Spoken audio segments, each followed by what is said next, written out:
Sir Ambati Rambabu repolling చేయాలని చెప్పేసి హైకోర్టుకెళ్లారు. కాకపోతే హైకోర్టు ఆయనకి షాక్ ఇచ్చింది సార్. అసలెందుకు హైకోర్టు రీపోలింగ్‌కి కన్సిడర్ చేయడం లేదు? అసలేం జరుగుతుంది సార్ ఆంధ్రప్రదేశ్? ఆంధ్రప్రదేశ్‌లో గందరగోళం అయితే జరుగుతుంది. అది అందరికి అర్థమైంది. హ్మ్.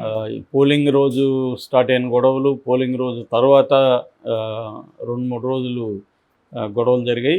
ఈసీ త్వరగా కోలుకున్నట్టుగా లేదు.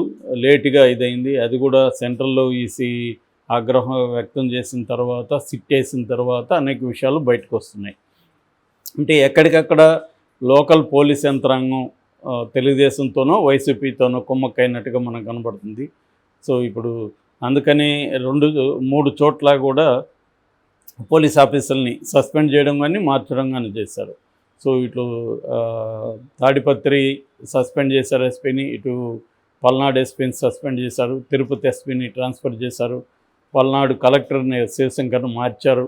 ఇలాగా ఇవన్నీ కూడా హడావిడిగా చేసింది. నిజానికి ఈసీ లాస్ట్ మినిట్లో ఎక్కడైతే పోలీసుల ఆఫీసర్ని ట్రాన్స్ఫర్ చేశారో అక్కడే ఈ అల్లర్లు జరిగినట్టుగా మనకి తెలుస్తూ ఉంది. అంటే ఈసీ అనాలోచితంగా తెలుగుదేశం లేకపోతే పురంధేశ్వరి ఇచ్చిన లిస్టు ప్రకారం చర్యలు తీసుకుందా, ఇప్పుడు మనం లాస్ట్ మినిట్లో మారిస్తే వాళ్ళు కొత్తగా వచ్చిన వాళ్ళకి ఏమి గ్రిప్ ఉంటుంది, అక్కడ వాళ్ళకి ఏమి ఇది తెలుస్తుంది, వాళ్ళు ఎలా కంట్రోల్ చేస్తారు, ఇవన్నీ ఆలోచించాలి కదా ఈసీ. సో అవేమీ చేసినట్లేదు. రెండోది, ఎక్కడెక్కడైతే అల్లర్లు జరిగే అవకాశం ఉందో అక్కడంతా పోలీసుల్ని ఎక్కువ పెట్టట్లేదు. వైసీపీ వాళ్ళు ఏం ఆరోపిస్తున్నారంటే తెలుగుదేశం బలమైన చోట్లంతా కూడా పోలీసులు లేరు, అసలు వైసీపీ బలంగా ఉన్న చోటనే పోలీసులు పెట్టారు. ఇదంతా కూడా చంద్రబాబు వ్యూహాన్ని ఈసీ అమలు చేసింది అనేది వీళ్ళు చెప్తున్నారు. అందుకనే గొడవలు ఎందుకు వచ్చాయంటే దీనికోసమే. పోలీసులు అక్కడ ఉంటే గొడవలు రావు. ఇప్పుడు పిన్నెల్లి వెళ్ళి కొడుతున్నాడు, అక్కడ ఎందుకు పోలీసులు కనిపించట్లేదు? క్లియర్గా అర్థమవుతుంది కదా, అక్కడ పోలీసు ఉంటే ఆపి ఉండేవాళ్ళు కదా. సో పోలీసులు ఉండట్లేదు. చాలామంది నాకు తెలిసిన వాళ్ళు కూడా చెప్పింది ఏంటంటే చాలా చోట్ల అసలు పోలీస్ బందోబస్తే లేదని.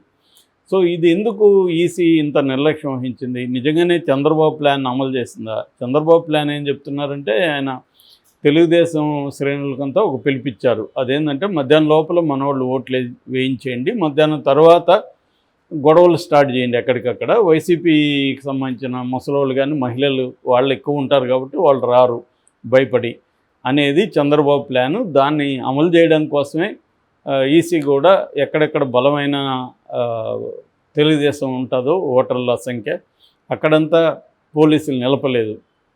నిజానికి వైసీపీ గొడవలు చేస్తుంటే ఆ ఓటు పోలు అయ్యేది కాదు అని వైసీపీ వాళ్ళు చెప్తున్నారు. అందుకనే ఎక్కువగా ఆఫ్టర్నూన్ గొడవలు జరిగాయి. సో వైసీపీ దాన్ని ఎదుర్కోవడానికి వాళ్ళు రివర్స్లో వాళ్ళు కూడా వైలెన్స్ చేయాల్సిన పరిస్థితి, కొన్ని చోట్ల ఈవీఎంలు ధ్వంసం చేయాల్సిన పరిస్థితి ఏర్పడింది. పిన్నెళ్ళు కూడా చేయడానికి ఇదే కారణం అనేది వాళ్ళు చెప్తున్నారు. సో ఈ కాంటెక్స్ట్లో అంబటి రాంబాబు తన నియోజకవర్గంలో ఎప్పటి నుంచో ఆయన ఆరోపణలు చేస్తున్నాడు. దాదాపు ఒక 4 పోలింగ్ బూతుల్లో రిగ్గింగ్ జరిగింది, దాన్ని మళ్ళీ రీపోలింగ్ చేయండి అని ఆయన అనేకసార్లు విజ్ఞప్తి చేసుకున్నాడు. కానీ ఈసీ ఏం పట్టించుకోవట్లేదు. అదే ఆయన చెప్తున్నాడు, మేము చెప్తేమో పట్టించుకోవట్లేదు, తెలుగుదేశం వాళ్ళు చెప్తేమో దాన్ని సీరియస్గా తీసుకొని మా వాళ్ళని అరెస్టులు చేస్తున్నారు అనేది వాళ్ళు చెప్తున్నారు. కాకపోతే ఏంటంటే మనం ఆబ్జెక్టివ్గా చూసినప్పుడు ఈసీ కొంతవరకు చంద్రబాబు పురంధేశ్వరి చెప్పిన వాళ్ళనే ఆఫీసర్లు మార్చింది. కానీ కంప్లీట్గా కూడా వీళ్ళకి అనుకూలంగా 100% పనిచేస్తుందని చెప్పలేం. ఎందుకంటే సిఎస్ని మార్చలేదు. ఫర్ ఎగ్జాంపుల్ ధర్మారెడ్డి లాంటి వాళ్ళు అది ఈసీ పరిధిలో లేదనుకో, but central government at least home department చేయలేదు. అట్లాగే వీళ్ళు ఇచ్చిన లిస్టులో ఉన్న కంప్లీట్గా వీళ్ళందరినీ ఏమీ ఈసీ చేయలేదు. కానీ కొంతవరకు అయితే కొద్దిగా ముగ్గు అయితే తెలుగుదేశం కూటమి వైపే ఈసీ చూపించినట్టుగా ఓవరాల్గా అర్థమవుతుంది. అందుకనే తెలుగుదేశం వాళ్ళు కూడా సాటిస్ఫాక్టరీగా లేదు. మనకు తెలుగుదేశానికి సంబంధించిన ఆంధ్రజ్యోతి, ఈనాడులో చూస్తే కూడా రెగ్యులర్గా ఈసీ మీద ఏదో ఒక ఆరోపణలు చేస్తూనే ఉన్నారు. ముఖ్యంగా ఈనాడు ఎక్కువ చేస్తుంది ఆంధ్రజ్యోతి కంటే కూడా ఈసీ మీద. అంటే దీంట్లో ఒకటేంటంటే ఈసీ కంప్లీట్గా మనకు అనుకూలంగా పనిచేస్తుందని కూటమి వాళ్ళు ఆశించుండొచ్చు. ఎందుకంటే పొత్తు పెట్టుకునిందే ప్రధానంగా 2 కారణాలు చంద్రబాబు. ఒకటేమో పోల్ మేనేజ్మెంట్లో ఈసీ తమకు అనుకూలంగా ఉంటుందని, రెండవ కారణం ఆయన పర్సనల్. రేపొద్దున ఒకవేళ జగన్ గవర్నమెంట్ వచ్చి అక్కడ బీజేపీ గవర్నమెంట్ ఉంటే మనం జైలుకి వెళ్ళాల్సి రావచ్చు అన్న ఒక ముందు చూపుతో ఆయన ఈ 2 కారణాలతో పొత్తు పెట్టుకున్నాడు. అంతేగాని బీజేపీ ఓట్లు ఏదో తమకు పడిపోతాయని కాదు. ఎందుకంటే వాళ్ళకి 0.8% లాస్ట్ 2019 ఎలక్షన్లో వాళ్ళ ఓట్ షేర్. సో అందుకని ఈ 2 కారణాలతో పొత్తు పెట్టుకున్నప్పుడు అవి జరగాలి కదా అనేది వీళ్ళ ఉద్దేశం. కానీ కొంతవరకు అయితే జరిగినట్టుగా మనకు అర్థమవుతుంది. నేను నిన్న కూడా చెప్పిన బీజేపీ కంప్లీట్గా చంద్రబాబు వైపే లేదు, జగన్తో కూడా రొమాన్స్ చేస్తుంది. అంటే ట్రయాంగిల్ లవ్ స్టోరీ నడుస్తుంది ఆంధ్రప్రదేశ్లో. ఇద్దరితో కూడా రొమాన్స్ చేస్తుంది బీజేపీ. ఎందుకంటే రేపు వాళ్ళకి అక్కడ సెంట్రల్లో అబ్సల్యూట్ మెజారిటీ బీజేపీకి వచ్చే అవకాశం లేదు. వాళ్ళ కూటమికి కూడా బొటాబొట్టిన మెజారిటీ రావచ్చు అన్న అంచనాలు ఎక్కువ ఉన్నాయి. అలాంటి కండిషన్లో బీజేపీకి నాన్ ఇండియా కూటమిలో ఉన్న పార్టీల అవసరం ఉంది. సో ఒరిస్సాలో బీజేడీ, తర్వాత ఇక్కడ జగన్, వీళ్ళిద్దరి అవసరం ఉంది. సో అందుకని వీళ్ళతో కూడా కొద్దిగా మంచిగా ఉండడానికి బీజేపీ ట్రై చేస్తుంది. సో ఇప్పుడు ఎలక్షన్లలో కంప్లీట్గా వన్ సైడ్ తీసుకొని జగన్కి యాంటీగా ఉంటే ఖచ్చితంగా వైసీపీ రేపు యాంటీగా అయ్యే అవకాశం ఉంది, వైసీపీ కూటమి వైపు వెళ్ళే అవకాశం ఉంది. అది పోనేకూడదంటే కొద్దిగా బ్యాలెన్స్గా ఉండాలి మనం అనేది బీజేపీకి ఉన్న స్ట్రాటజీ. ఈ స్ట్రాటజీలో భాగంగా బీజేపీ కూటమికి అనుకూలంగా ఈసీ కంప్లీట్గా లేదు, ఆ అసంతృప్తి కూటమిలో ఉంది.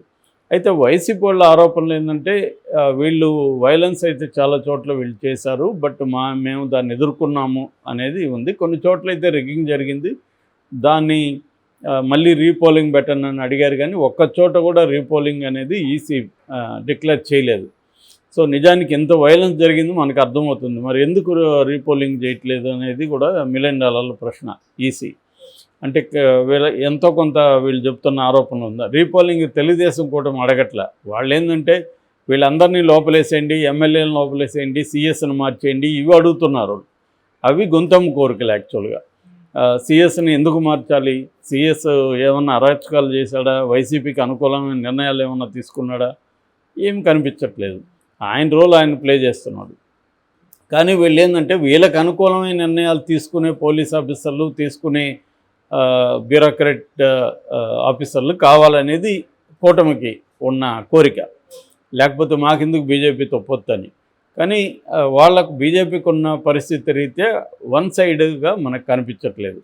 సో కొంతవరకు మొగ్గైతే వీళ్ళుంది. ఈ నేపథ్యంలో రాంబాబు హైకోర్టును ఆశ్రయించాడు. ఒక 336, 337, 353, 354 ఈ పోలింగ్ బూతుల్లో మళ్ళీ రీపోలింగ్ జరపమని ఆయన హైకోర్టుకి వెళ్ళాడు. ఆయనతో పాటు చంద్రగిరి నియోజకవర్గంలో కూడా అల్లర్లు జరిగాయి. అక్కడ కూడా ముందుగా పులవర్తి నాని వర్గీయులు దాడులు చేశారని చెప్తున్నారు. అక్కడ చంద్రగిరిలో మళ్ళీ రీపోలింగ్ జరిపించాలని మోహిత్ రెడ్డి కూడా నిన్న అంబటి రాంబాబుతో కలిసి పిటిషన్ వేశాడు. బట్ హైకోర్టు ఇద్దరు పిటిషన్లు కొట్టేసింది. ఇప్పుడు ఎన్నికలు అయిపోయిన తర్వాత ఇప్పుడు మేము ఏం చేయలేం, జోక్యం చేసుకోలేం, ఈసీకే ఆదేశాలు ఇవ్వలేం అని ఇచ్చేసింది. సో దీన్ని బట్టి ఏంటంటే ఎవరైనా బలంగా ఉండి రిగ్గింగ్ చేసుకొని ఈసీని మేనేజ్ చేసుకోగలిగితే రీపోలింగ్లు ఉండవు, ఎంతగా గొడవ పడినా ఎంత ఇది. దీన్ని బట్టి అర్థమవుతుంది మనకు పొత్తులు ఎందుకు పెట్టుకుంటారు, సెంట్రల్ గవర్నమెంట్ లో ఏ పార్టీ ఉంటే ఆ పార్టీ మాట ఎందుకు ఈసీ ఉంటుంది, ఇవన్నీ మనకి ఇప్పుడు ప్రత్యక్షంగా అక్కడ కనిపిస్తూ ఉన్నాయి. సో ఈ నేపథ్యంలో ఒక రకంగా అయితే రాంబాబు వీళ్ళకి షాక్ తగిలిందని చెప్పాలి. రేపు మామూలుగా టైట్ ఉన్న చోట ఏంటంటే ఒక్క పోలింగ్ బూత్ కూడా ఇంపార్టెంటే. సో ఒక్క చోట రిగ్గింగ్ జరిగినా కూడా ఆ వ్యక్తి ఓడిపోయే అవకాశం ఉంది. సో రేపు పొద్దున వైసీపీ కానీ టైట్ మార్జిన్లో అంటే 1000-2000 మార్జిన్లో కానీ ఓడిపోతే మాత్రం ఇదే కారణం అవుతుంది.